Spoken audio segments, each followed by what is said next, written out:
الحمد لله وكفى وسلام على عباده الذين اصطفى أما بعد أعوذ بالله من الشيطان الرجيم بسم الله الرحمن الرحيم يا أيتها النفس المطمئنة ارجعي إلى ربك راضية مرضية فادخلي في عبادي وادخلي جنتي وقال الله تعالى في مقام آخر وما أبرئ نفسي إن النفس لأمارة بالسوء إلا ما رحم ربي إن ربي غفور رحيم سبحان ربك رب العزة عما يصفون والسلام على المرسلين والحمد لله رب العالمين اللهم صل على سيدنا محمد وعلى آل سيدنا محمد وبارك وسلم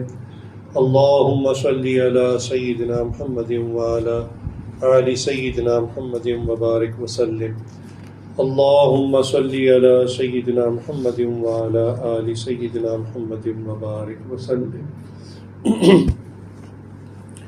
اللہ رب العزت نے انسان کو جب بنایا تو اس کے بنانے کے اندر جو اس کا خمیر تھا اس میں اللہ رب العزت نے مختلف اجزاء کو اکٹھا کر دیا۔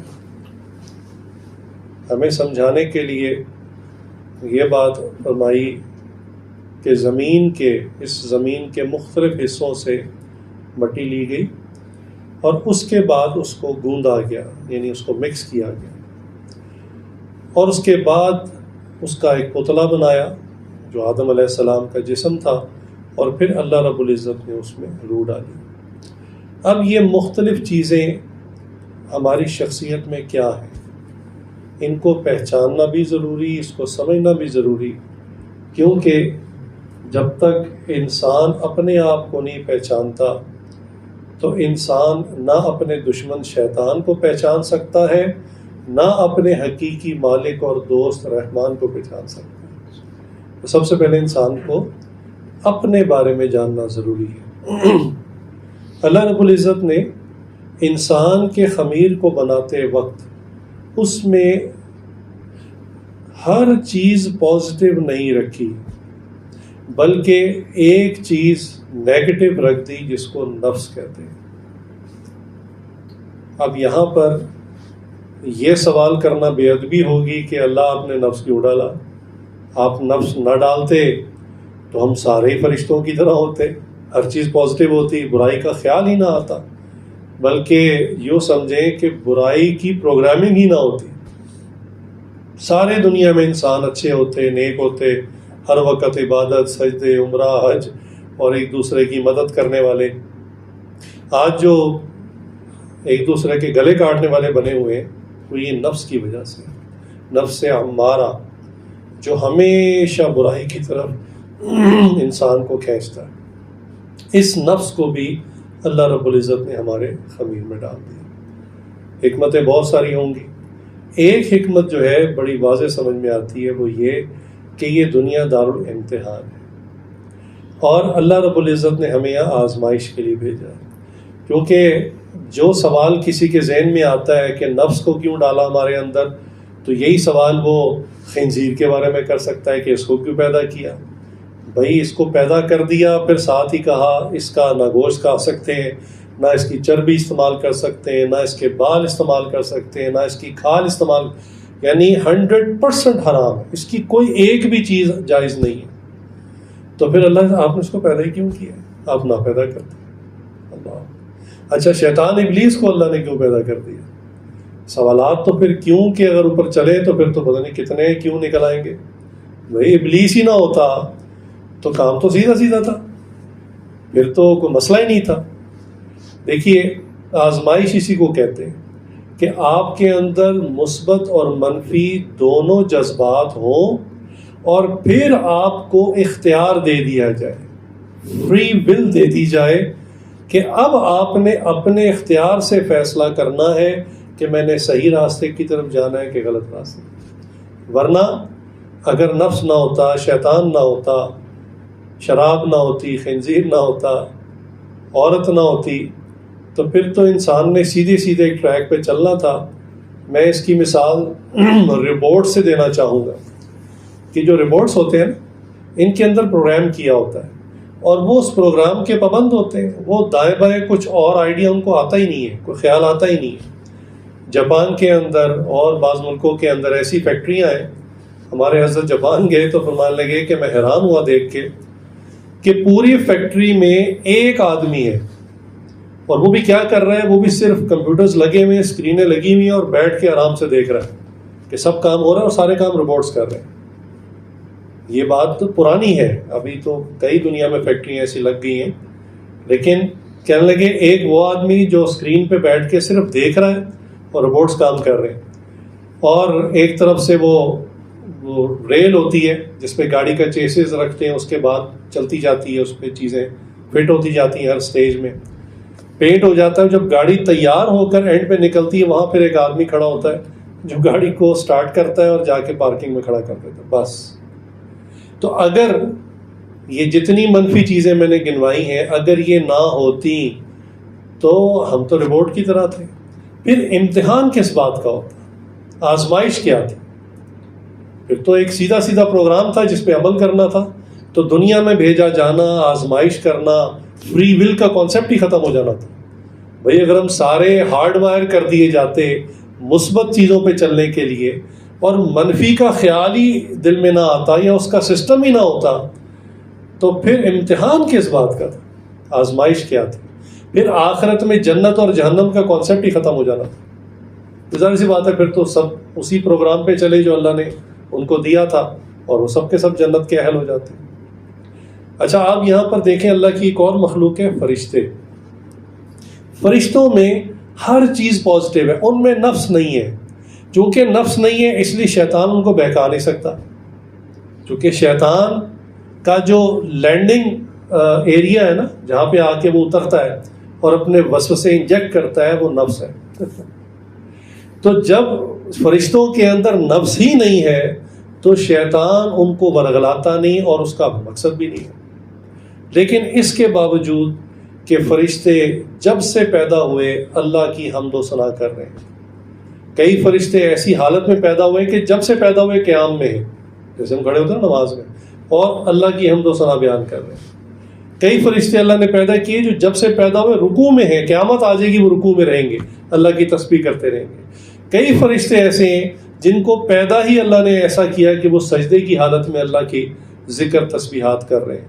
بیت اللہ کی سیدھ میں اوپر بیت المعمور ہے, 70,000 فرشتہ وہاں طواف کرتا ہے, اور جب ایک فرشتہ طواف کر لیتا ہے قیامت تک دوبارہ اس کی باری نہیں آتی, اتنا فرشتہ اللہ کا. تو فرشتے ہر وقت اللہ کے ذکر میں مشغول رہتے ہیں, ہر وقت ان کے اندر مثبت سوچ رہتی ہے, منفی الٹا کام کرنے کا ان کو آئیڈیا ہی نہیں آتا, اور شیطان ان پر حملہ ہی نہیں کرتا. اس کے باوجود کوئی فرشتہ جنت میں نہیں جائے گا. جی اب آپ سوچیں گے کیا وجہ ہے. ہم تو بعض اچھے انسانوں کو کہہ دیتے ہیں یہ فرشتہ صرف انسان ہے, کتنا نیک آدمی ہے کہ لوگوں کی بھلائی کرتا ہے, بیواؤں کا خیال رکھتا ہے, یتیم بچیوں کی شادیاں کرتا ہے, لوگوں کو پانی کا انتظام کر کے دیتا ہے, چھت نہ ہو تو چھت کا انتظام کرے. یہ تو فرشتہ صرف انسان ہے. ہم تو انسان کو فرشتہ نما کہہ دیتے ہیں. تو خود فرشتہ اتنے ذکر اذکار کے باوجود, اتنی عبادت کے پیدائش سے قیامت تک وہ عبادت کر رہا ہے, جنت میں نہیں جائے گا. کیا وجہ؟ جی اس کی آزمائش ہو ہی نہیں سکتی. وہ ہارڈ وائرڈ ہے, وہ پابند ہے نیکیاں کرنے پر, اچھی سوچ پر, اس لیے کہ اس کے اندر نفس کا نیگیٹو ایلیمنٹ موجود ہے. اس لیے اس کے لیے جنت نہیں. کیوں؟ اس نے امتحان نہیں دیا. جب اس کی آزمائش ہی نہیں, اس کا امتحان ہی نہیں, تو جنت کس بات پر ملے؟ جنت تو اس کو ملے گی کہ جس کو اللہ نے مثبت بھی دیا, منفی بھی دیا, عقل بھی دی, فہم بھی دیا, نبی بھیج دیے, کتابیں بھیج دی, اولیاء اللہ بھیج دیے, ہر چیز کھول کھول کے بتا دی. اب وہ کھڑا ہے, یا تو وہ مثبت کی طرف جائے گا اپنے فیصلے کی وجہ سے, یا وہ منفی کی طرف جائے گا اپنے فیصلے کی وجہ سے.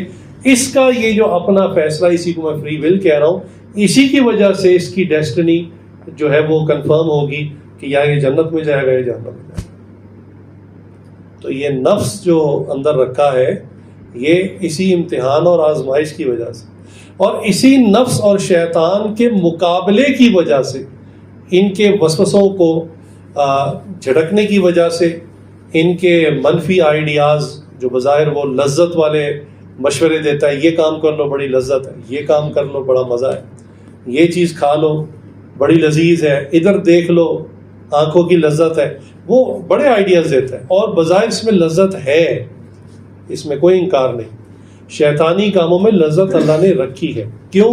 یہ بات میں نہیں کہہ رہا، پیارے آقا صلی اللہ علیہ وسلم نے فرمایا کہ اللہ نے جنت کو ڈھانپ دیا ہے مشقتوں کے ساتھ، یعنی جنت کے اعمال، جنت تب ملے گی جب مشقت والی زندگی گزاریں گے۔ اور مشقت کیا ہے؟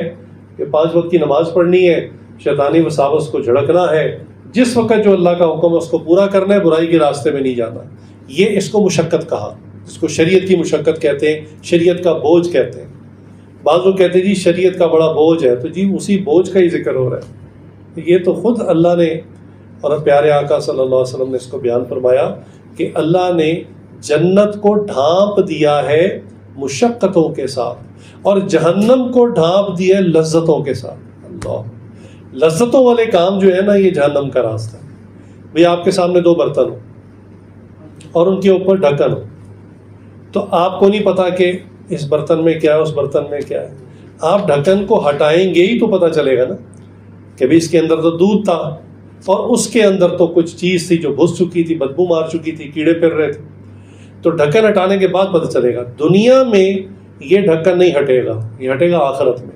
لیکن اسی لیے پیارے آقا صلی اللہ علیہ وسلم نے ہمارا جو امتحان کا پیپر تھا وہ آؤٹ کر دیا تاکہ میرے امتیوں کے لیے آسانی ہو۔ تو فرما دیا کہ جنت کو اللہ نے ڈھانپ دیا مشقتوں کے ساتھ، وہی جو شریعت کی مشقت ہے، اور جہنم کو ڈھانپ دیا لذتوں کے ساتھ۔ ان دونوں پر کور ہے، لہٰذا آپ نیکی اور شریعت والے کام کرتے چلے جائیں، مشقت تو آپ کو روز ملے گی، اس کا بظاہر کوئی ریوارڈ نہیں ملے گا، جی یہ معاملہ غیب کا ہے۔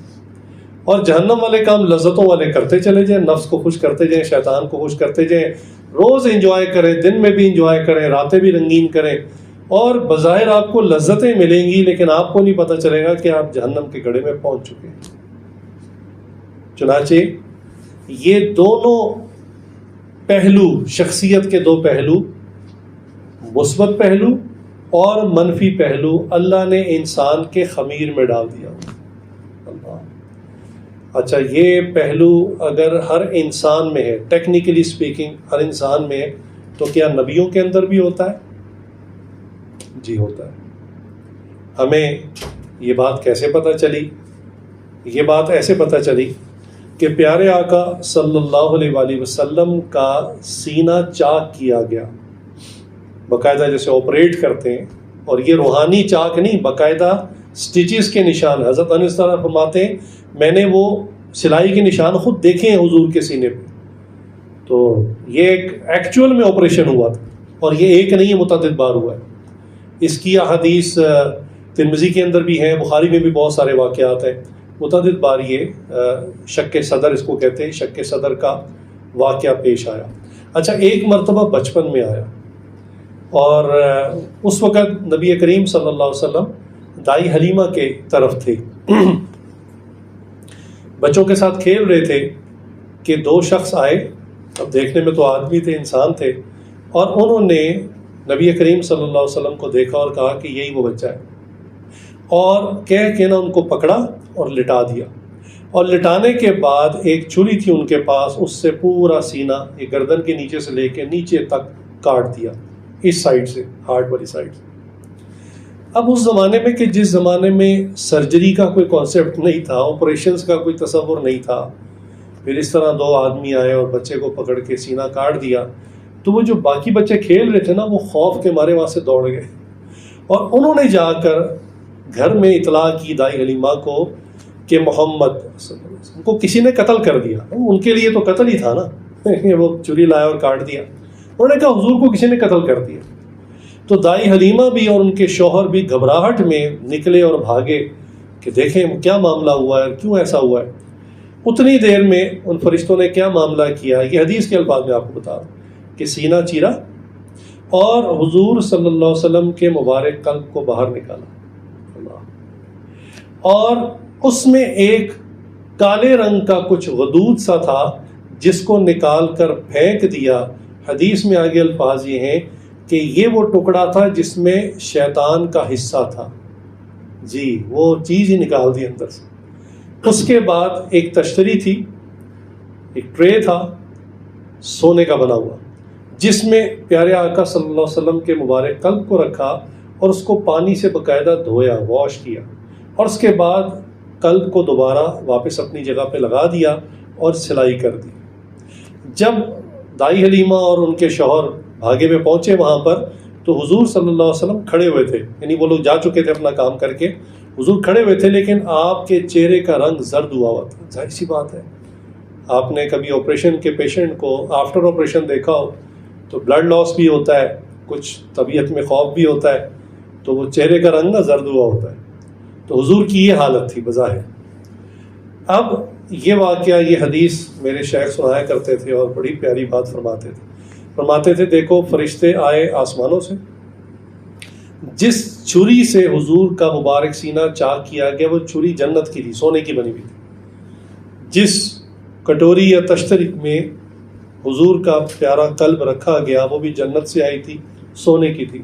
لیکن جس پانی سے آقا صلی اللہ علیہ وسلم کا مبارک قلب دھویا گیا وہ دنیا کا پانی زمزم تھا۔ زمزم کی بڑی فضیلت ہے، یہ زمزم کے فضائل کے اندر سے ایک ہے۔ اور واش کرنے کے بعد واپس رکھ دیا۔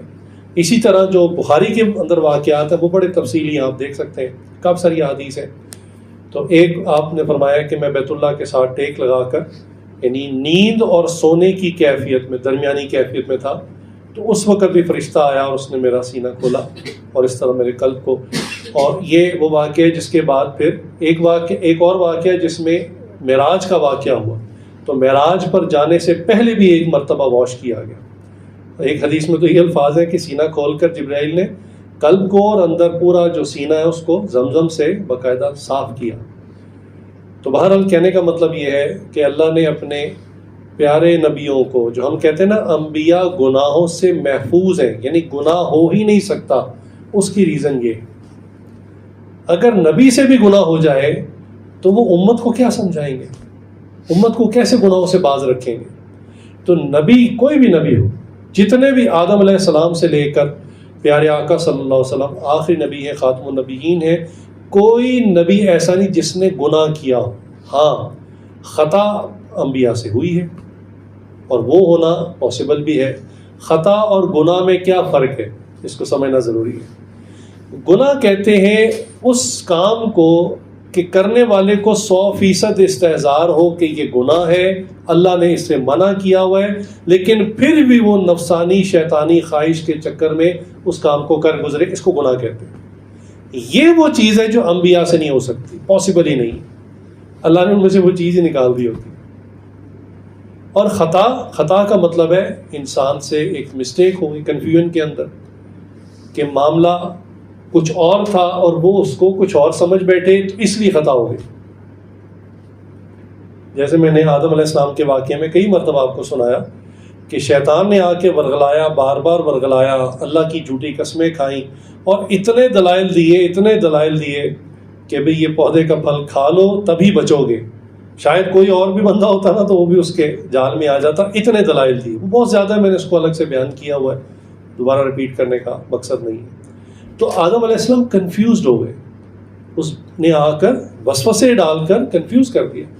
تو ہرگز ان کے دل میں یہ نہیں تھا کہ میں اس پودے کا یہ پھل کھاؤں گا تو یہی وہ کام ہے جو اللہ نے منع کیا، نہیں، اس وقت وہ کنفیوز ہو گئے کہ یہ وہ پودا ہے یا نہیں ہے، وہ کافی دلائل اس نے دیے تھے۔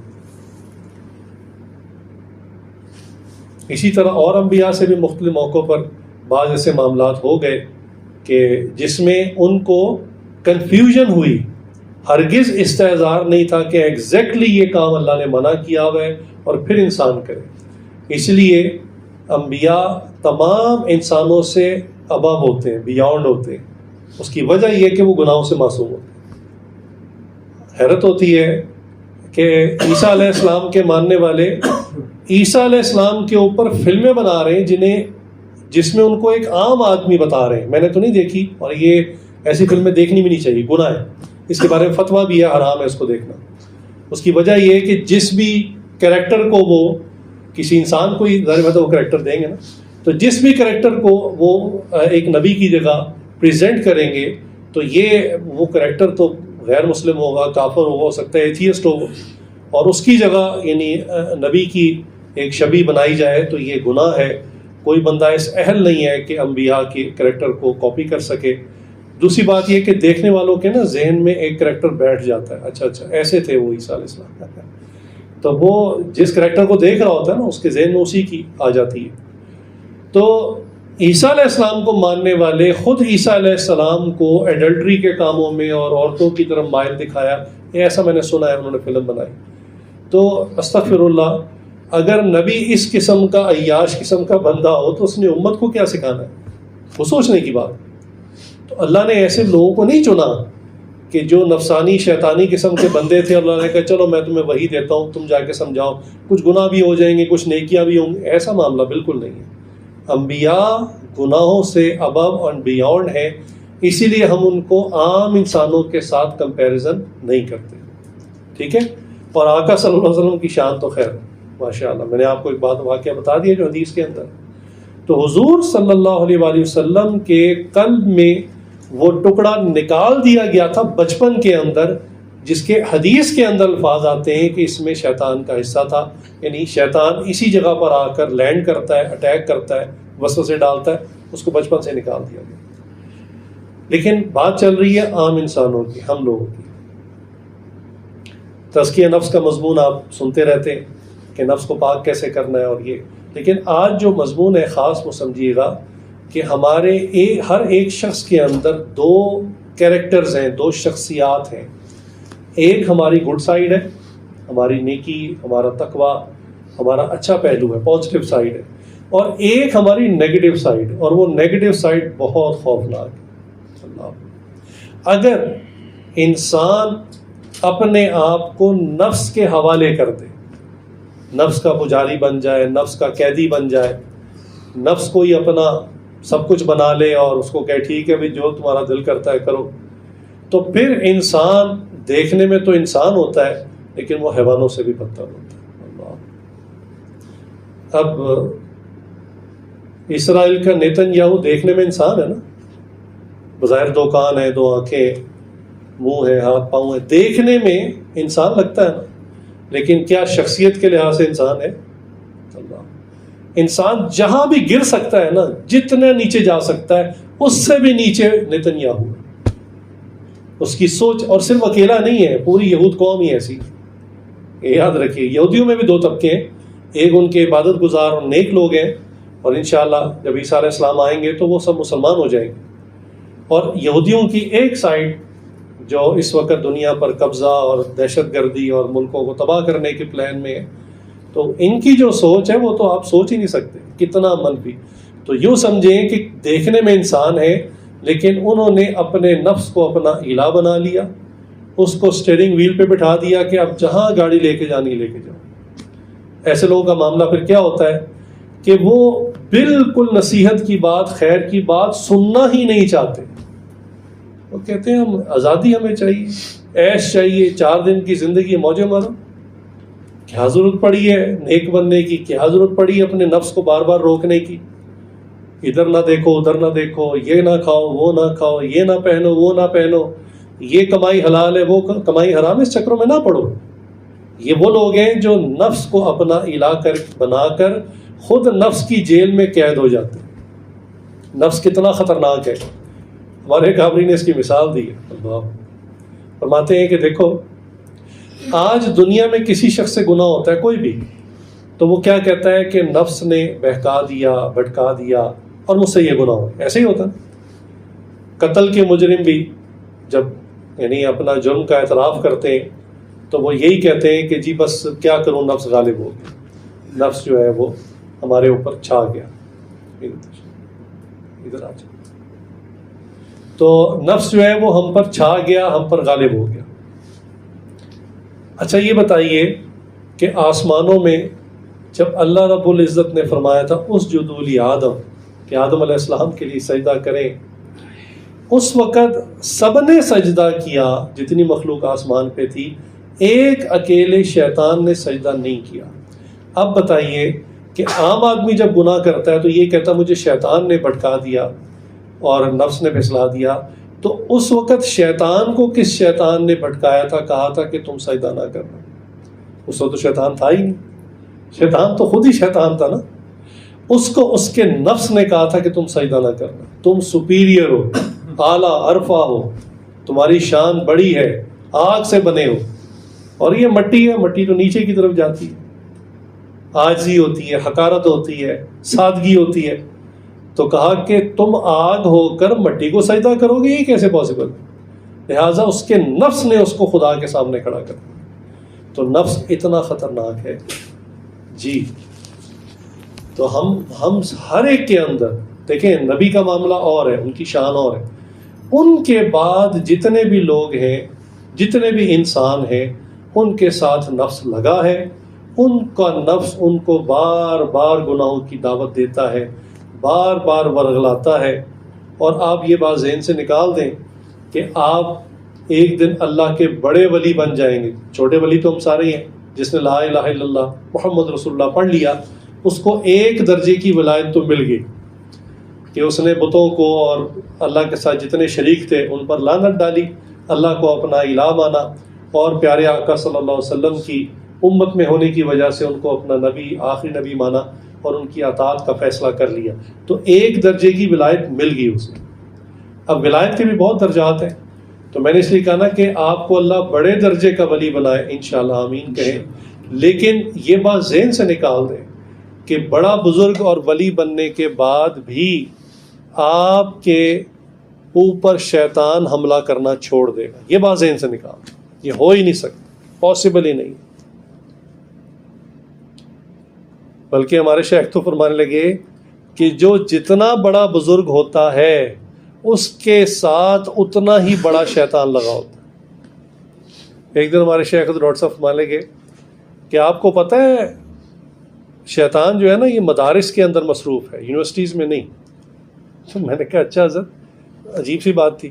میں نے کہا وہ کیسے؟ انہوں نے کہا یونیورسٹی والے پہلے ہی شیطان کے ایجنڈے پہ چل رہے ہیں، اس کو ضرورت ہی نہیں وہاں محنت کرنے کی، تو وہ تو مدارس میں آ کے طلبہ کے اوپر محنت کرتا ہے، استاد پہ محنت کرتا ہے، آپس میں لڑاتا ہے، حسد، جو بھی چیزیں وہ تو وہاں پہ کام کر رہا ہے۔ تو پھر حضرت نے فرمایا کہ جتنے بڑے بڑے ہمارے اکابرین ہیں تو ان کے اوپر اتنا بڑا شیطان۔ پھر حضرت نے فرمایا جو اس وقت کے دنیا کے لیول پر بڑے بڑے اولیاء اللہ ہیں، ان پر چھوٹا موٹا شیطان نہیں، براہ راست ابلیس خود محنت کر رہا ہوتا ہے ان کو ورگلانے کے لیے۔ ظاہر سی بات ہے، اس کو پتہ ہے کہ یہ اتنے بڑے بزرگ ہیں، اتنا تقوی ان کے اندر ہے۔ اب میں کہوں گا بد نظری کریں، انہوں نے کرنی نہیں۔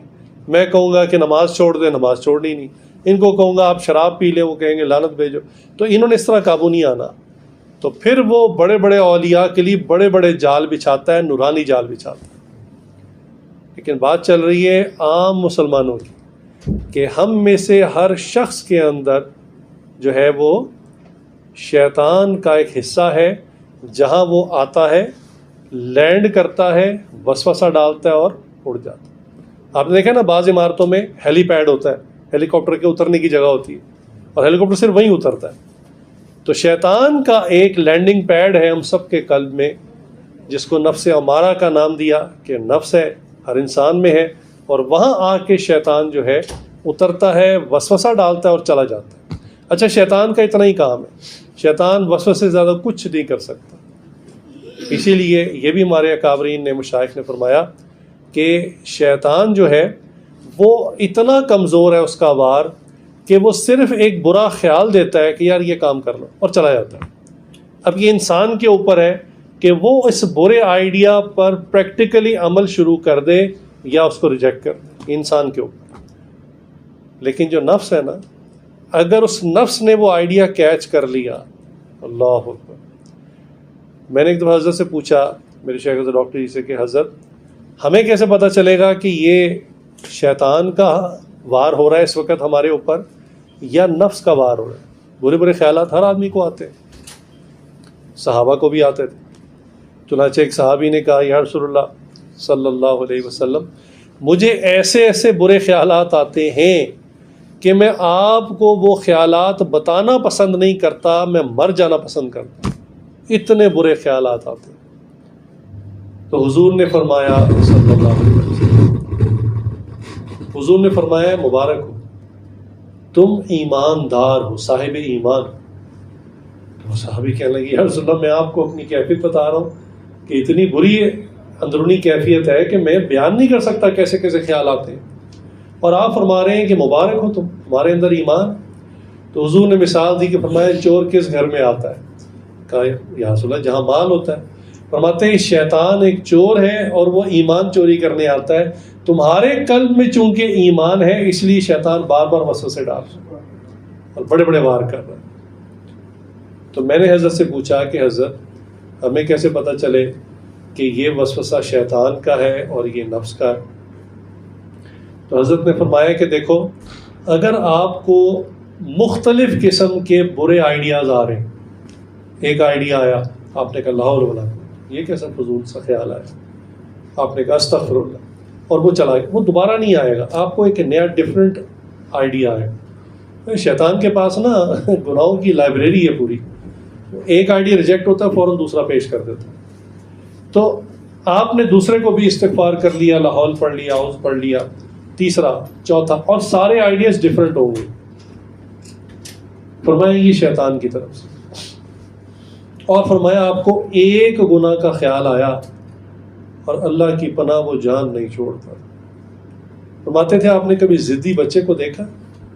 ضدی بچہ روتا ہے، چیختا چلاتا، زمین پہ لیٹ جاتا ہے، اتنا چیختا چلاتا ہے کہ بالآخر والد نہ چاہنے کے باوجود اس کو کہتا ہے یار پکڑ، اس کی خواہش کو پورا کر دے۔ فرماتے ہیں نفس کا وار ایسا سخت ہوتا ہے۔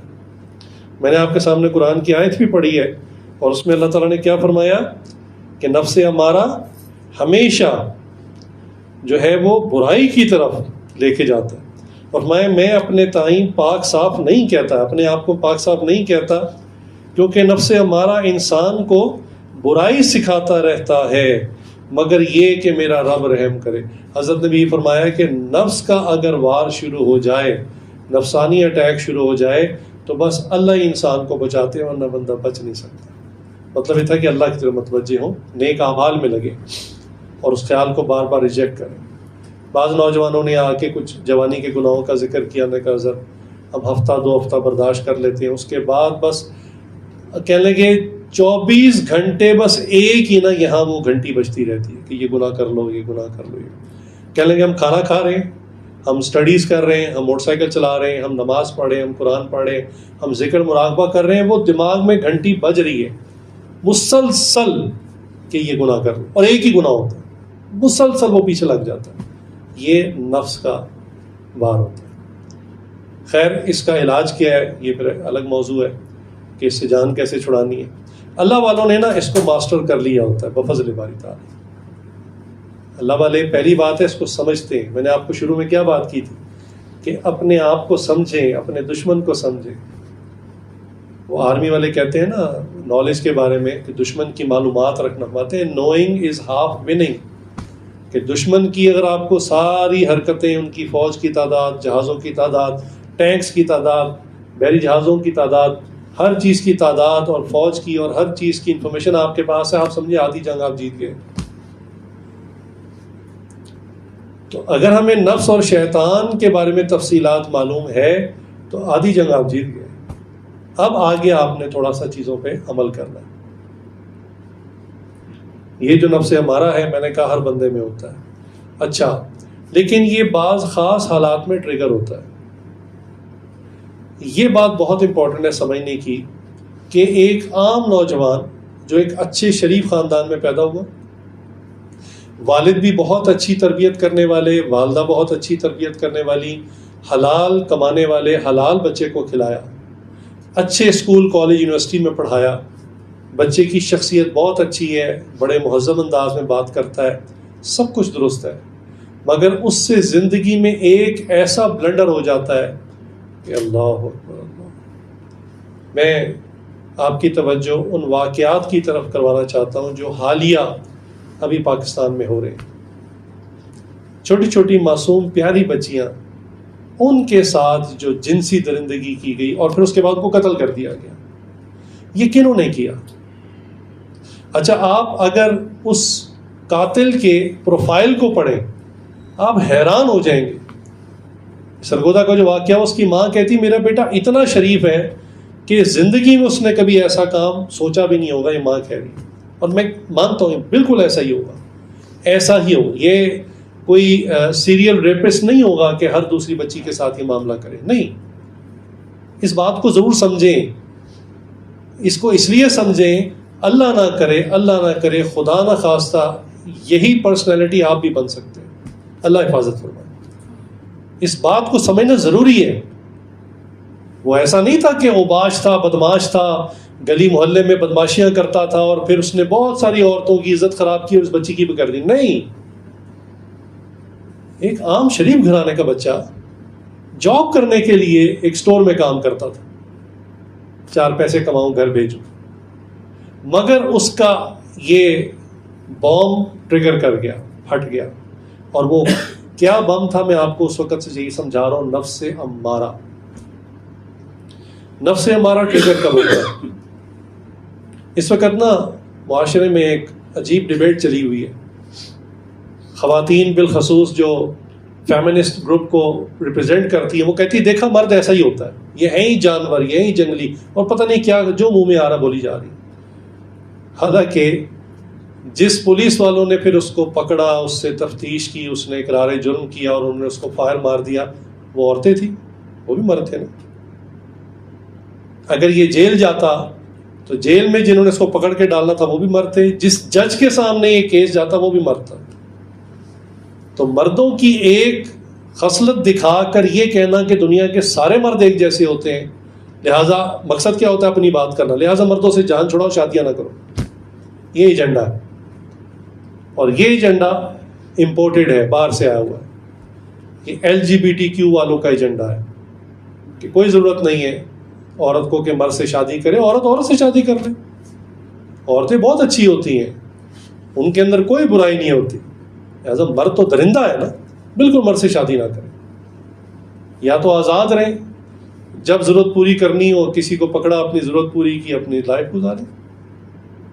یہ خاندانی نظام برباد کرنے کی کوشش ہے اس واقعے کی آڑ میں، اور اس جیسے جتنے واقعات.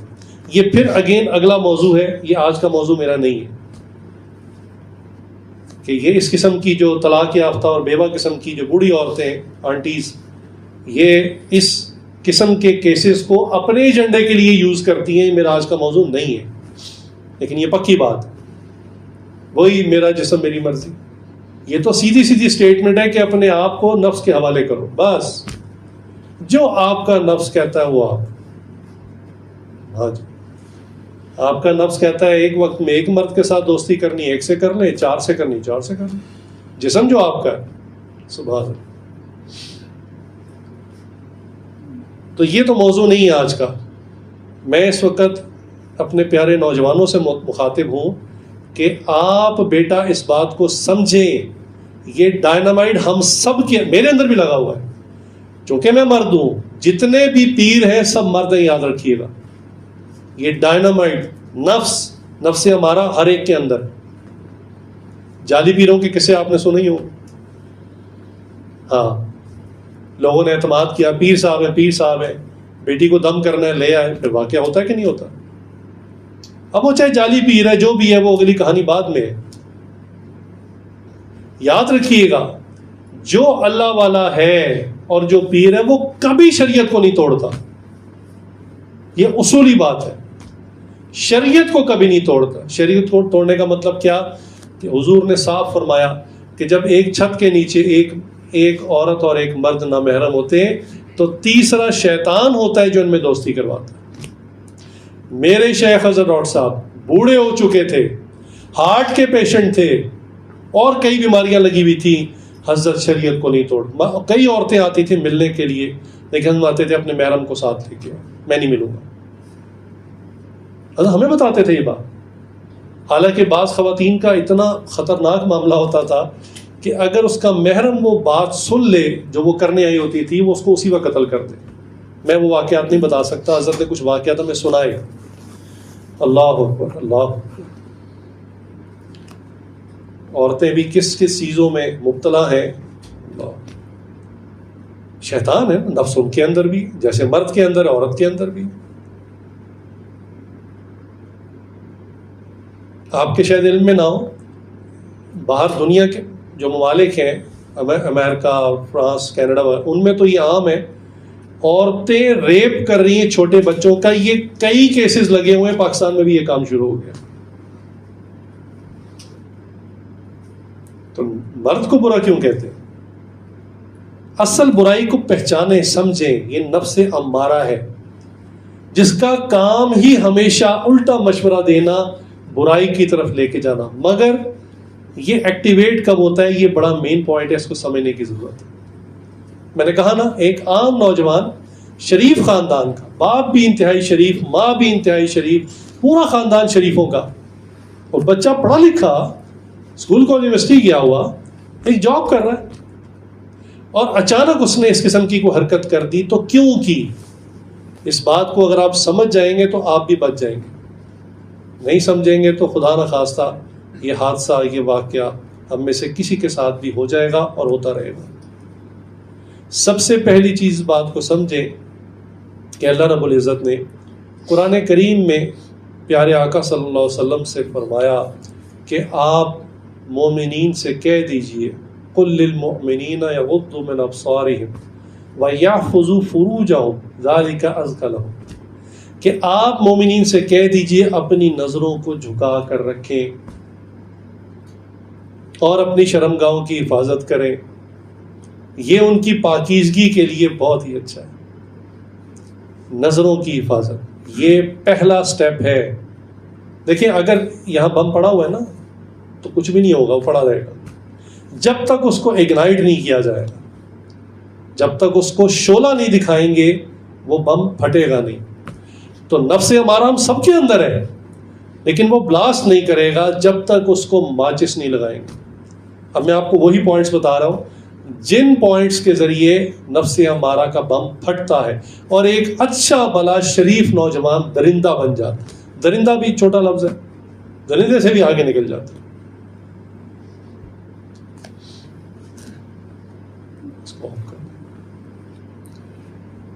میری طرف توجہ رکھیں.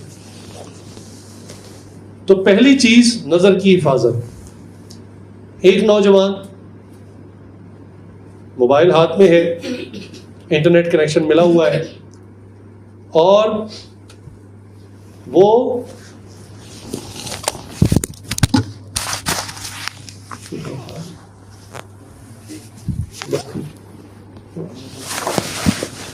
بس ٹھیک، بس بات کی طرف توجہ رکھیں. جی، ایک نوجوان ہے، اس کے پاس آج کل کی میڈیا ڈیوائسز ہیں، انٹرنیٹ کنیکشن ہے، اور وہ ایڈلٹ کانٹینٹ ٹکا کے دیکھتا ہے. اور پتہ کیا سوچتا ہے؟ بلکہ وہ نہیں سوچتا، شیطان اس کو کہتا ہے کہ تم دیکھتے رہو، تم کسی کی عزت تو نہیں خراب کر رہے، تم کسی کا حق تو نہیں مار رہے، تم کسی کا گھر تو نہیں اجاڑ رہے نا. تو یہ ایک عمل ہے، تنہائی میں تم بیٹھ کے دیکھ رہے ہو، تم نے کون سے کسی کا نقصان کیا ہے، لہٰذا تم اس کو دیکھتے رہو. یہ ماچس کی چنگاری لگانے کے برابر ہے. جی، ہوگا کیا کہ یہ چیز دیکھتا رہے گا اور اس کے اندر جو شہوت کا لیول ہے وہ بڑھتا رہے گا. اور ایک وقت آئے گا کہ جب برتن بھر جاتا ہے پھر کیا ہوتا ہے؟ پھر وہ اسپل ہوتا ہے. اب یہ صرف موقع کی تلاش میں مجھے موقع ملے اور میں یہ کام کروں. اب موقع ملے گا تو وہی بالکل نہیں دیکھے گا کہ اس فیمیل کی عمر کتنی ہے، چھوٹی بچی ہے، جوان عورت ہے، بوڑھی ہے. نہیں، وہ یہ دیکھے گا کہ وہ چیز جو میری خواہش ہے اور جو میری چاہت ہے، وہی میں نے کہا نا، وہ جو ہر وقت کا سگنل ہے، کھا رہا ہے، پی رہا ہے، اٹھ رہا ہے، بیٹھ رہا ہے، موٹر سائیکل پہ جا رہا ہے، جاب کر رہا ہے، اسٹڈیز کر رہا ہے، قرآن پڑھ رہا ہے، نماز پڑھ رہا ہے، مستقل سگنل آ رہا ہے کہ میری خواہش پوری کرو. دیکھ تو بہت کچھ لیا، پریکٹیکل ہونا چاہیے. اس کے بعد یہ موقع کی تلاش میں ہوتا ہے. ہمارے حضرت نے فرمایا آپ نے شکاری کتے کو کبھی دیکھا؟ شکاری کتا جب چلتا ہے ہر جھاڑی کو سونگھتا ہے کہ مجھے شکار ملے اور میں جھپٹ کے چیر پھاڑ کر دوں. فرماتے ہیں یہ نفس اس وقت شکاری کتا بن جاتا ہے. صرف موقع، چانس، تنہائی مل جائے، وہ کسی بھی جگہ مل سکتی موقع کی. اسی لیے دیکھیں شریعت کا ڈیزائن کتنا زبردست. فرمایا 2 نامحرم ایک چھت کے نیچے اکیلے اکٹھے ہی نہ ہو. بھائی بات تو یہیں سے شروع ہونی ہے نا. پہلے تنہائی ملنی ہے، نظریں آپس میں ملنی ہے، اور اگر شہوت کا برتن پورا بھرا ہوا ہے تو پھر تو حادثہ ہونا ہی ہونا ہے. اب 2 صورتیں کہ یا تو وہ عورت مان جائے گی اس گناہ کے لیے تو دونوں گناہ گار ہوں گے، اور اگر وہ نہیں مانے گی پھر یہ زبردستی اس پر معاملہ کرے گا. اس لیے یہ جتنے واقعات ہو رہے ہیں، یہ بچے، یہ لڑکے جو حرکتیں کر رہے ہیں، یہ امریکہ سے نہیں آئے، یہ انگلینڈ کے نہیں ہیں، یہ ہمارے پاکستانی مسلمان بچے. اور میں نے آپ کو کہا نا، آپ یہ جتنے لڑکے ان کا کبھی پروفائل دیکھیں آپ حیران ہو جائیں گے. سارے شریف گھرانوں سے، کوئی ایک آدھ ہوگا وہ باش، لیکن موسٹلی عام فیملیز کے سے تعلق رکھنے والے. مگر کیا تھا، اس بات کو نہ سمجھا کہ نفس امارہ ہے اور مجھے چیٹ کر رہا ہے، دھوکہ دے رہا ہے، مجھے آہستہ آہستہ گڑھے کی طرف لے کر جا رہا ہے، اور ایک وقت میں دھکا دے گا اور میں گڑھے میں ہوں گا. اب عزت بھی گئی، جان بھی گئی. اللہ، یہ کتنا بڑا نقصان ہے. یہ تو ایور لاسٹنگ نقصان ہے کہ توبہ کا موقع بھی نہیں ملا اور بندہ بغیر توبہ کے چلا گیا اتنا بڑا گناہ کر کے. دیکھیں زنا بالجبر ایک گناہ، اور قتل کر دینا کسی کا یہ دوسرا گناہ کبیرہ ہے. قتل کی معافی نہیں ملتی، یاد رکھیے گا. کسی مظلوم کو قتل کرنا، اس کی معافی نہیں ملتی. اور تو اور یہ نفس کا جب بم پھٹتا ہے بندے کا دماغ اتنا خراب ہوتا ہے، وہ یہ بھی نہیں دیکھتا کہ آگے لڑکا ہے کہ لڑکی ہے. چھوٹے چھوٹے معصوم بچوں کے ساتھ بھی یہ واقعات شروع ہو گئے. اس لیے اپنے اس بم کو ہرگز ماچس نہ لگائیں، نہ لگنے دیں. رسول اللہ صلی اللہ علیہ وسلم نے 1400 سال پہلے جو بات فرما دی تھی تو ایسے نہیں کی تھی، یہ ہماری خیر خواہی کے لیے کی تھی کہ نظروں کی حفاظت کرو. آج چونکہ ذہن بن گیا نا، یار میری لائف ہے، میرا پرسنل میٹر ہے، آپ کو کیا ہے؟ میں جہاں مرضی دیکھوں، جو مرضی انٹرنیٹ پہ دیکھوں، آپ کو کیا تکلیف ہے؟ موبائل میرا، انٹرنیٹ کنیکشن میرا، تنہائی سے بیٹھا ہوں فری ٹائم میں، آپ کو کیا مسئلہ ہے؟ جی یہ بم آپ تیار کر رہے ہیں جو ان قریب کسی وقت پھٹ پڑے گا. پھر جو نقصان ہوگا وہ ناقابل تلافی نقصان ہوگا. اس بات کو سمجھنے کی ضرورت ہے. دوسری بات، پہلی بات نظروں کی حفاظت مکمل. دیکھیں مسلمان تو وہ تھا، اللہ اکبر، جو عزتوں کا محافظ تھا. رسول اللہ صلی اللہ علیہ وسلم کی تعلیمات دیکھیں، قربان جائیں. ایک جنگ کے موقع پر افراتفری مچی ہوئی تھی، لوگ ادھر ادھر بھاگ دوڑ رہے تھے، تو قبیلہ طے کی ایک عورت جو غیر مسلم تھی، تو اس کا بچہ کہیں کھو گیا، تو پریشانی کے عالم میں وہ بغیر چادر، اس زمانے میں کافر عورتیں بھی چادر لیتی تھی، یہ تو آج کی مسلمان عورتیں پوچھتی ہیں پردہ کا ہے دکھاؤ، غیر مسلم عورتیں چادر لیتی تھی. تو وہ بغیر دوپٹے بغیر چادر کے گھبرائی ہوئی حالت میں باہر آ گئی، اور وہ پاگلوں کی طرح اپنے بچے کو واضح دے رہی تھی، پھر رہی تھی. رسول اللہ صلی اللہ علیہ وسلم کی نظر پڑ گئی. حضور نے اپنی چادر، رسول اللہ کی چادر کی شان ذرا دیکھیں کیا ہے. حضور نے ایک صحابی سے کہا میری چادر لو، اس بچی کے اوپر ڈال کے آؤ. صحابی نے بھی فوراً کہا، وہ بھی اس چادر کی عظمت کو جانتے تھے. انہوں نے کہا یا رسول اللہ وہ تو کافرہ ہے، وہ تو کافر عورت ہے، آپ کی یہ چادر میں اس کافر پہ ڈال دوں؟ حضور نے فرمایا بیٹی بیٹی ہوتی ہے چاہے کافر کی. حضور کی یہ تعلیمات ہے کہ کافر کی بچی کی عزت کی حفاظت کر رہے ہیں. آج مسلمان نوجوان اپنی مسلمان بہن کی حفاظت نہیں کر رہا، اسی کی عزت پہ حملہ کر رہا. اس کی وجہ وہی نفس ہے. نفس امارہ جب آپ کے اوپر چڑھے گا، عقل کام کرنا چھوڑ دے گا. یہ بات بھی سرکار دو عالم صلی اللہ علیہ وسلم نے 1400 سال پہلے بتا دی تھی کہ 2 ایسے وقت ہیں، 2 ایسے موقع جس میں انسان کی عقل ختم ہو جاتی، یعنی وہ عقل سے فیصلے نہیں کر رہا ہوتا، عقل سے نہیں سوچ رہا ہوتا. فرمایا ایک جب شہوت اس پر غالب ہوتی، یہی نفس امارہ جب چڑھ جاتا اس پر، عقل کام کرنا چھوڑ دیتی. اور دوسرا فرمایا جب وہ غصے کی حالت میں ہوتا, آپ چلے جائیں, عدالتیں بھری ہوئی ہیں, جیلیں بھری ہوئی ہیں, آپ کسی قاتل سے پوچھیں بھی کیا تم پروفیشنل قاتل ہو, وہ کہے گا نہیں جناب میں تو ایک فیملی پرسن ہوں, شریف آدمی ہوں, پیچھے میری بیوی بھی رول گئی, بچے بھی رول گئے, میرا کام قتل قتل تھوڑی ہے, بس غصہ آیا تھا, بس غصے میں نے کوئی چیز مار دی, بندہ مر گیا, میں اب ساری زندگی جیل میں. تو یہ نفس ہمارا جب اوپر چڑھا نا غصے کی حالت میں, تو پھر نہیں دیکھا کہ آگے کون ہے اور میں کتنا مار رہا ہوں, کتنا مارنے کی ضرورت ہے, یا مارنے کی ضرورت بھی ہے کہ نہیں, یا ایون جھگڑا کرنے کی بھی ضرورت ہے کہ نہیں. حالت تو آج یہ ہو گئی ہے کہ سڑک پر ایکسیڈنٹ ہوا نہیں ہے, ہوتے ہوتے بچ گیا, اللہ نے دونوں کو بچا لیا, لیکن اتر کے گربان پھاڑ ایک دوسرے کو مار رہے ایک دوسرے کو. کیوں, کیا ہوا جی, ایکسیڈنٹ ہوتے ہوتے بچ گیا. سبحان اللہ. ایکسیڈنٹ میں مر جاتے پھر ٹھیک تھا بھائی, اللہ نے آپ کو بھی بچا لیا, اس کو بچا لیا, بات ختم ہو گئی. لیکن نفس جو ہے نا وہ اپنا کام کیے جا رہا ہے. اس لیے غصے کے وقت عقل ختم, نفس غالب. شہوت کے وقت عقل ختم, نفس غالب. یہ جو اللہ والے لوگوں کی تربیت کرتے ہیں نا, تو وہ اسی چیز کی تربیت کرتے ہیں کہ انسان کی طبیعت میں ٹھہراؤ آئے, اس کی مثبت شخصیت اس پر غالب ہو جائے, اور منفی شخصیت جو ہے وہ دب جائے. ختم نہیں ہوتی, یاد رکھیے, کبھی ختم نہیں ہوتی, ہاں سپریس ہو جاتی, دب جاتی. اس لیے آج ہمارے نوجوانوں کو اس بات کو سمجھنے کی ضرورت ہے. آپ پر اگر خدا نخواستہ یہ حملہ شہوت کا ہو گیا اس لیول کا, تو یاد رکھے پورا خاندان روئے گا, برباد ہو جائے گا.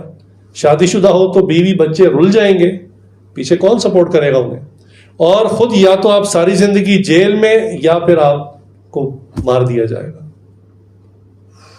تو کتنا بڑا نقصان ہے جو انسان نے خود کیا. اسی لیے فرمایا تھا نا, ربنا ظلمنا انفسنا, ہم نے اپنی جان پر خود ظلم کیا ہے. تو یہ جو بیٹھ کر دیکھتے رہتے ہیں نا کانٹینٹ جو آج بہت عام ہو گئے ہیں, تو یہ نہ سمجھیں کہ میں جی بڑا کمال کر رہا ہوں. بھائی گناہ ہر زمانے میں ہوتا رہا, رسول اللہ صلی اللہ علیہ وسلم کے زمانے میں ہوتے رہے گناہ. اس لیے آپ کو آواز آ رہی ہے, آپ سنتے رہے. اس لیے آپ بالکل اس بارے میں نہ سوچیں کہ بھی ہم نے جو ہے وہ لیٹسٹ موبائل لے لیا اور جناب 4G 5G کنیکشن لے لیا, اب ہم ساری رات رنگینی میں گزاریں گے. نہیں, آپ کی صحت کو نقصان ہے, یہ پھر ایک الگ موضوع ہے. ایک نوجوان نے, میں بھی اس کو جانتا ہوں, ہمارے حضرت سے رابطہ کیا. اس نے کہا کہ حضرت میں کسی چیز میں پھنس چکا ہوں اور جان نہیں چھوٹ رہی. یہ آج سے چند سال پرانی بات ہے کہ جب انٹرنیٹ کیفیز بہت زیادہ عام ہو گئے تھے. اچھا, انٹرنیٹ کیفے کھولے کس لیے گئے تھے؟ اسی لیے کھولے گئے تھے کہ اس وقت موبائل اتنے عام نہیں تھے, انٹرنیٹ کنیکشن اتنا سستا نہیں تھا. تو کیفیز کھولے جاتے تھے, اس میں چھوٹے چھوٹے پرائیویٹ کیبنز بنائے جاتے تھے کہ آئیں یہاں پر کالے کرتوت کریں اور کوئی دیکھے گا نہیں. تو وہ ایک نوجوان سیدھا سادہ, اور اس نے جا کے انٹرنیٹ کیفے میں یہ سب گند بلا دیکھنا شروع کیا. حضرت سے اس نے رابطہ اس وقت کیا جب اس کی حالت بہت خراب ہو گئی. اس نے اس وقت کہا حضرت کو کہ حضرت میں انٹرنیٹ کیفے میں جاتا ہوں, گھنٹوں گزارتا ہوں, اور ایک دن میں 25-26 دفعہ ایجیکولیٹ کر لیتا ہوں. حضرت نے کہا تم مر جاؤ گے ان قریب اگر تمہاری یہی حالت. بالکل دبلا ہو گیا تھا, بالکل گال پچک گئے تھے, اور کھڑے کھڑے اس کو چکر آتے تھے, اور وہ بالکل نہ موٹر سائیکل چلانے کے قابل تھا, کچھ بھی نہیں.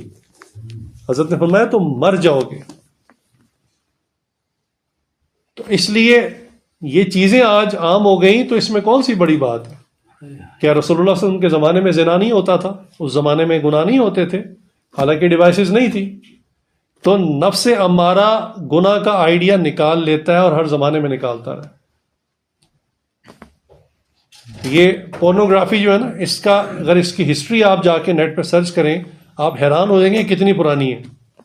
اللہ, مصری جو تہذیب ہے, ایجپشن یہ بہت قدیم ہے, اور وہ کیا کرتے تھے, دیواروں کے اوپر کھرچ کے اپنی چیزوں کو لکھتے تھے اور کوئی تصویریں بناتے تھے.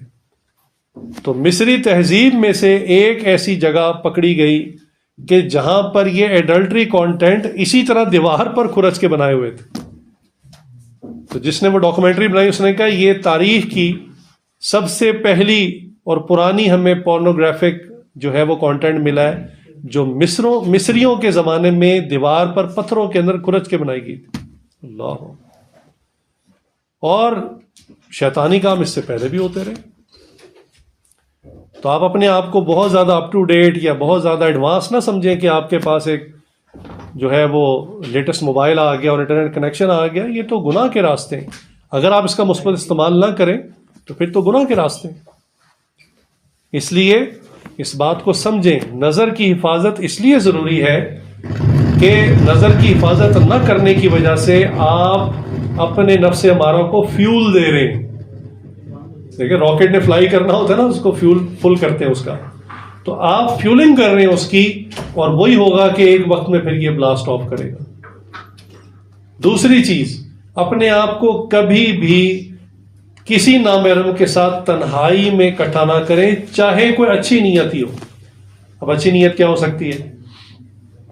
ٹیوٹر ہے, میل ٹیوٹر ہے, اور وہ ایک جوان العمر بچی کو پڑھا رہا ہے. پڑھا وہی رہا English, maths, physics, chemistry, bio. بالکل درست کام ہے, بالکل ٹھیک بات ہے, پڑھانے میں تو کوئی حرج نہیں. مگر دیکھا ہی جائے کہ یہ بھی نوجوان ہے, وہ بھی نوجوان ہے, اکیلے ایک چھت کے نیچے. ماں 4 دن نگرانی کرتی ہے, پھر کہتی ہے نہیں شریف ہے ٹیوٹر صاحب, کچھ بھی نہیں ہوتا. وہ اپنے کاموں میں لگ جاتے اور اسی کے بعد حادثہ ہو جاتا ہے. یہ حادثات بھی بہت زیادہ ہیں, بہت زیادہ حادثات ہیں, لمبی لسٹ ہے. ایک بہت مشہور واقعہ ہو گیا تھا, ایک شریف گھرانہ بھی کیا, بلکہ پردہ دار فیملی کے اندر یہ واقعہ ہوا کہ پوری فیملی پردہ کرتی تھی, شرعی پردہ, اور وہ بچی بھی پردہ کرتی تھی, برقع پہنتی تھی باقاعدہ, اور برقعے کی حالت میں ہی وہ ٹیچر سے پڑھتی تھی. لیکن والد جو انتہائی نیک باشرہ دیندار آدمی تھے, ان سے بھی وہی غلطی ہوئی جو میں آپ کو پہلے بتا چکا ہوں. کبھی شریعت نہ توڑے کہ ایک چھت کے نیچے ایک نامحرم مرد ہے, ایک نامحرم عورت ہے, چاہے وہ برقعے کے اندر ہے. وہی ہوا کہ شروع میں ٹو دا پوائنٹ بات چلتی تھی, آہستہ آہستہ بے تکلفی ہوئی, پھر دوستی ہوئی, اور پھر وہ بھاگی. تو یہ ڈائنامائٹ کبھی بھی پھٹ سکتا ہے. اپنے آپ کو اتنا شیر نہ سمجھیں کہ جی نہیں مجھے کچھ نہیں ہوتا, میرے اندر بہت پاکیزگی ہے, یہ لڑکی اگر میرے ساتھ تنہائی میں تو کچھ بھی نہیں ہوتا. ہاں جی, چند گھنٹے چند منٹ کچھ نہیں ہوگا, اس کے بعد شیطان اپنا کام شروع کرے گا, اس کے دل میں بھی آپ کے دل میں. اسی لیے حدیث میں آئے کہ دیور موت ہے. دیور شوہر کا چھوٹا بھائی, کیوں عموماً چھوٹا بھائی گھر میں ہی ہوتا ہے یا اسٹوڈنٹ ہوتا ہے. بعض کیسز میں شوہر تو چلا گیا کام پہ, اب یہ دونوں نامحرم ہیں, یہ بھابھی ہے اور وہ دیور ہے. اب شروع میں تو ٹو دا پوائنٹ بات ہوئی, آہستہ آہستہ دوستی, گپیں, لطیفے, اور اس کے بعد حادثہ ہو گیا. یہ ایک گھر نہیں, کئی گھروں میں یہ واقعات ہو چکے ہیں, اجڑ چکے ہیں گھر. وہی بات گھوم کے ساری بات وہیں آتی ہے کہ نفس امارہ, اور اس کو آپ نے فیول دیا, شریعت کو توڑا. میں اپنے شیخ کی بات بتا رہا تھا, مکمل نہیں ہوئی, کہ میرے شیخ سے ڈاکٹر جی بوڑھے تھے اور ہارٹ کے پیشنٹ تھے اور شوگر, بلڈ پریشر, کئی بیماریاں تھی, کسی عورت کے ساتھ تنہائی میں اکٹھے نہیں ہوتے تھے. حالانکہ ایسے مرد کا تو امکان ہی ختم ہو جاتا ہے. ویسے ہی جس نے اپنی جوانی پاکیزگی میں گزاری ہو, جوانی میں کبھی ایسا کام نہ کیا ہو, ساری زندگی بزرگوں کی صحبت میں رہا ہو, اس کے بارے میں تو کہہ سکتے ہیں بندہ فرشتہ بن چکا ہے. حضرت کہتے تھے نہیں, میں کبھی اپنے آپ کو اس کنڈیشن میں نہیں ڈالوں گا جہاں شریعت مجھ سے ٹوٹ جائے. تو جب اتنے بڑے اللہ والے اس کام میں اپنے آپ کو مبتلا نہیں کر رہے, تو پھر میں اور آپ کون؟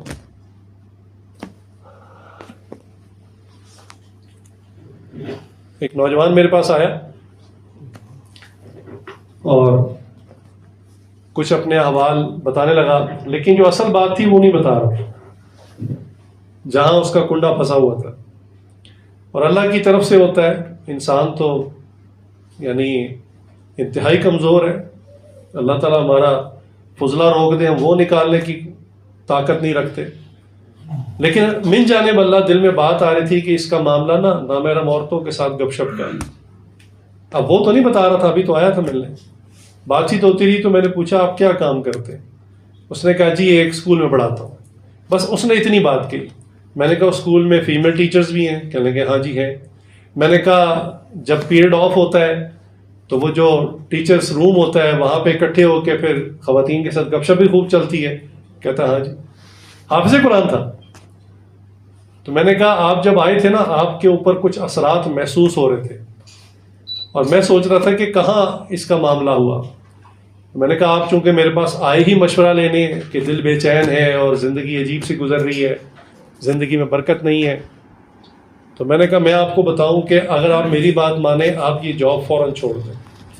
میں نے کہا دنیا کے 4 پیسے تو مل جائیں گے لیکن ایمان کی حالت اس وقت بھی بہت خراب ہے, مزید خراب ہو سکتی ہے اور بالآخر وہ گناہ کبیرہ بھی ہو سکتا ہے. اسی طرح ہوتا ہے, کولیگز ہوتے ہیں, جاب کر رہے ہیں, اکٹھے پارٹنر ہوتے ہیں, اور ہوتے ہوتے ایک دن چلیں جی بارش ہے میں آپ کو ڈراپ کر دیتا ہوں, اور یہاں سے بات چلتے چلتے اس گڑھے تک پہنچ جاتی ہے جس میں اللہ اور اللہ کے رسول نے گرنے سے منع فرمایا.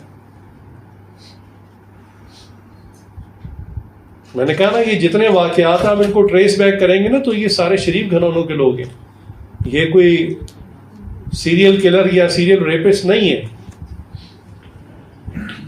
تو یہ کوئی بھی ہو سکتا ہے, آپ بھی ہو سکتے ہیں, میں بھی ہو سکتا ہوں. اسی لیے اپنے نفس امارہ کو دبا کر رکھیں. یہ جو اکابرین اتنی مشقت کرواتے ہیں, چاہے وہ نفلوں کی کثرت ہو یا وہ ذکر کی کثرت ہو یا لمبے لمبے مراقبے ہوں یا تہجد کی پابندی ہو یا نفلی روزے رکھواتے ہیں, تو کیوں رکھواتے ہیں؟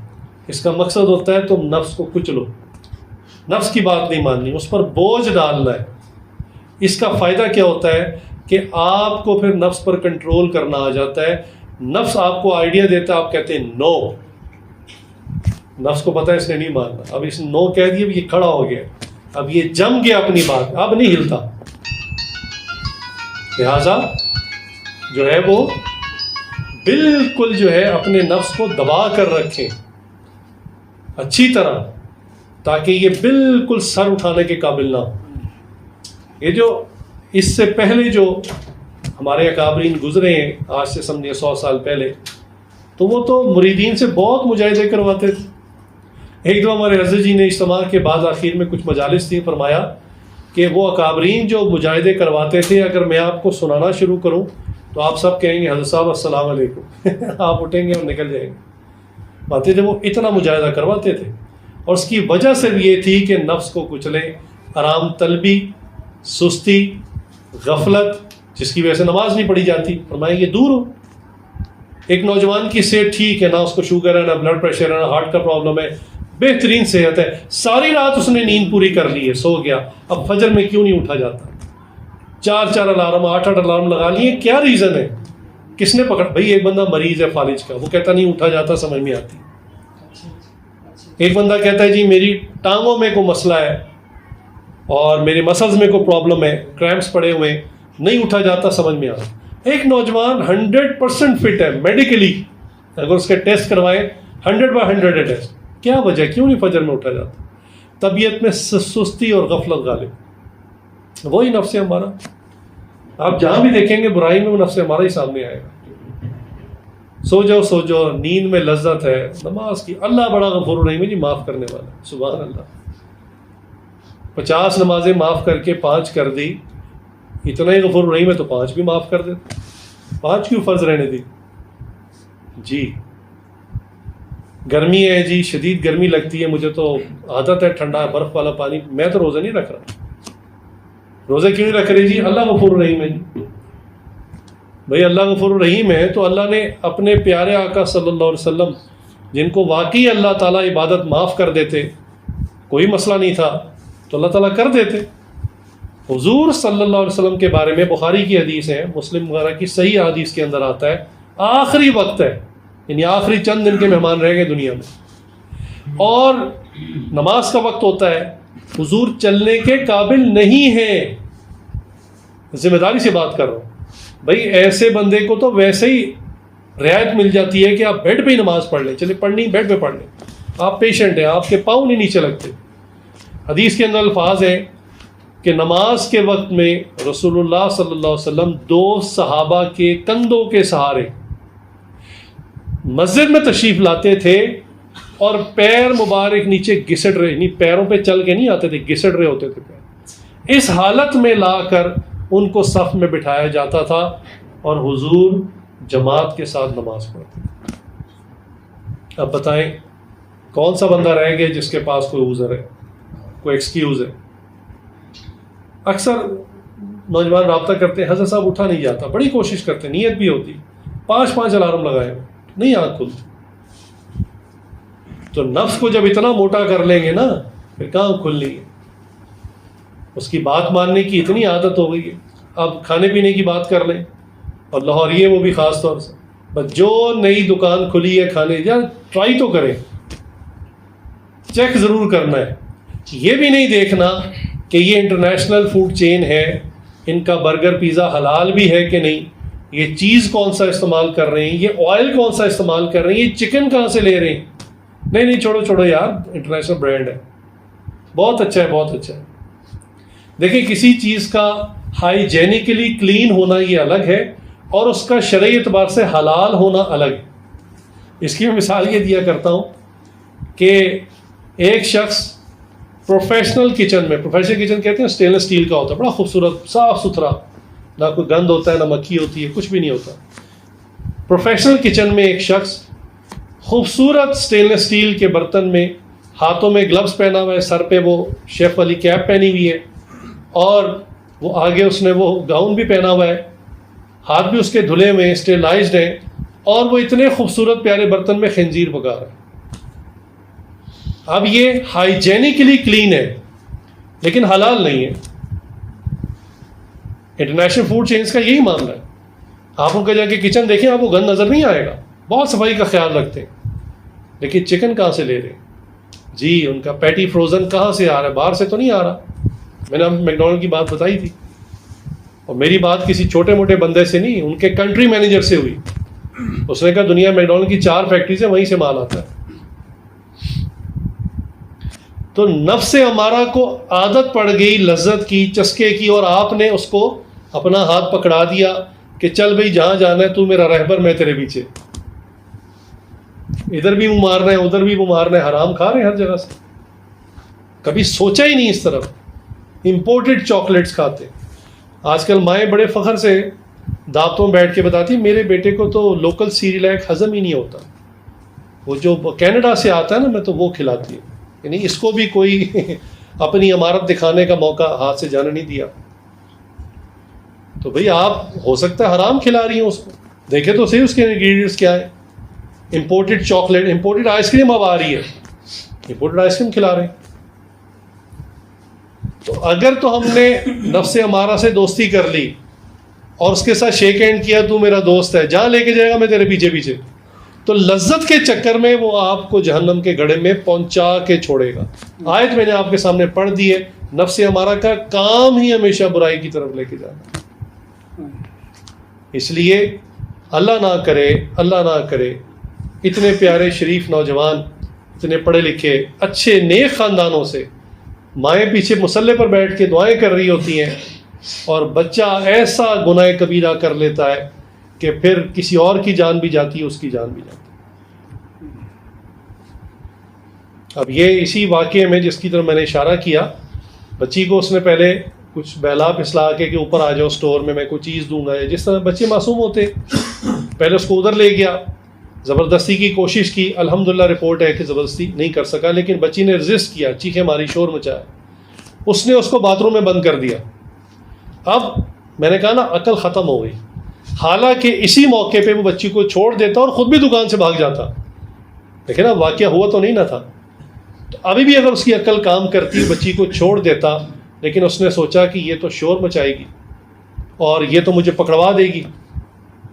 یہ نہیں سوچا کہ اگر میں نے اس کو جان سے مار دیا تو میں پکڑا نہیں جاؤں گا. عقل ختم ہو گئی حدیث کے مطابق. جیسے اس کو باتھ روم میں بند کیا, لاک کیا, نیچے سے آیا اور وہاں سے بلیڈ اٹھایا, اور اس بیچاری کا گلا کاٹا. پھر اوپر چھت پہ ایک پرانا اسٹور تھا, وہاں اس کی لاش کو پھینک دی. تو انسان کے اوپر جب شہوت کا بھوت چڑھتا ہے تو عقل ختم ہو جاتی ہے. اور یہ ایک عام شریف گھرانے سے تعلق رکھنے والا نوجوان تھا, میں آپ کو بار بار بتا رہا ہوں. اس لیے خدا نخواستہ ہم بھی اس طرح کی بے وقوفی والی حرکت کرنے والے نہ بن جائیں. اس لیے اپنے نفس امارہ کے بالکل ساتھ دوستی نہ کریں۔ نفس وہ ہے جس نے شیطان ابلیس کو شیطان بنایا، نفس نے اس کو ورگلایا تھا جس کی وجہ سے وہ شیطان بنا۔ اس لیے اپنے نفس کی اصلاح کی فکر کیجئے، اور یقین جانیے ہمیں جو اللہ نے زندگی کا موقع دیا ہے، اس لیے تھوڑی دیا ہے کہ ہم کمائیاں کریں اور بڑے بڑے محلات کھڑے کر دیں اور نئے نئے ماڈل کی گاڑیاں لے لیں اور ڈالر کمانے شروع کر دیں، اس لیے تو ہمیں زندگی نہیں ملی۔ یہ تو کافر بہت پہلے سے کر رہے ہیں اور بہت زیادہ اکٹھا کر رہے ہیں۔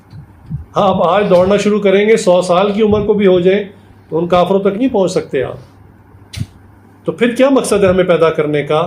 ہمیں پیدا کرنے کا مقصد یہی ہے کہ ہم اپنے نفس کی اصلاح کریں، اپنے رب کو پہچانیں اور تھوڑی سی اپنے رب کی عبادت کریں، بس یہ زندگی کا مقصد۔ باقی سب ضروریات جو کہ ضروری ہیں، ان ضروریات کو پورا کریں، ان کو چھوڑنے کا نہیں کہا گیا۔